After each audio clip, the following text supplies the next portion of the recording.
मान्य सदस्यगण, लोक परीक्षा अनुचित साधन निवारण संशोधन विधेयक 2026 पर संशोधन प्रस्तुत करने के लिए मैं 1 बजे तक का समय देता हूं। मान्य सदस्यगण, ये महत्वपूर्ण विधेयक है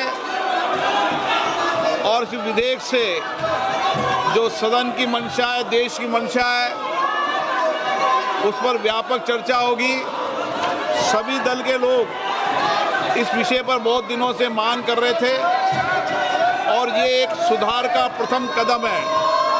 मैं सोचता हूं कि सदन पर इस पर चर्चा हो, सब अपने मत विचार व्यक्त करें ताकि मत और विचार से हम किस तरीके से इस विधेयक के माध्यम से देश के अंदर परीक्षा प्रश्न लीक को रोकने का एक समुचित कदम उठा सकते हैं। इसलिए मेरा आप लोगों से आग्रह है,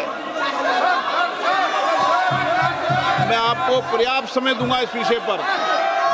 सदन की जितनी सहमति होगी उतना समय मैं आपको इस विधेयक पर चर्चा करने के लिए दूंगा।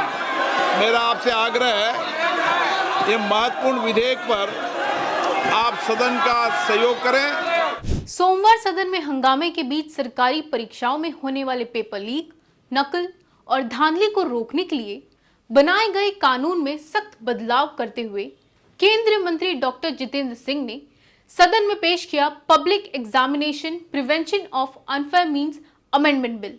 नंबर 13 श्री जितेंद्र सिंह।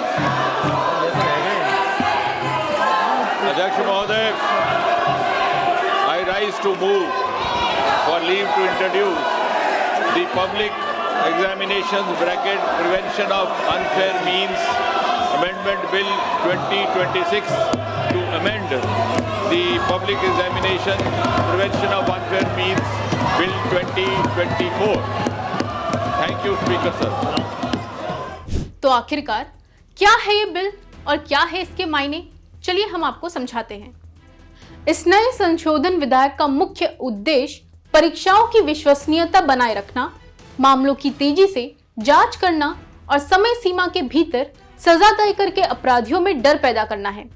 इसके तहत अब किसी भी परीक्षा घोटाले या पेपर लीक की जांच के लिए केंद्र सरकार एक विशेष कार्यबल यानी कि स्पेशल टास्क फोर्स का गठन कर सकेगी, जिसे अपनी जांच अधिकतम 2 महीने के भीतर पूरी करनी होगी। साथ ही राज्यों और केंद्र शासित प्रदेशों को विशेष फास्ट ट्रैक अदालतें बनाने का अधिकार दिया गया है, जहां दिन प्रतिदिन के आधार पर सुनवाई होगी और चार्जशीट दाखिल होने के 3 महीने के भीतर मुकदमे का फैसला सुना जाएगा।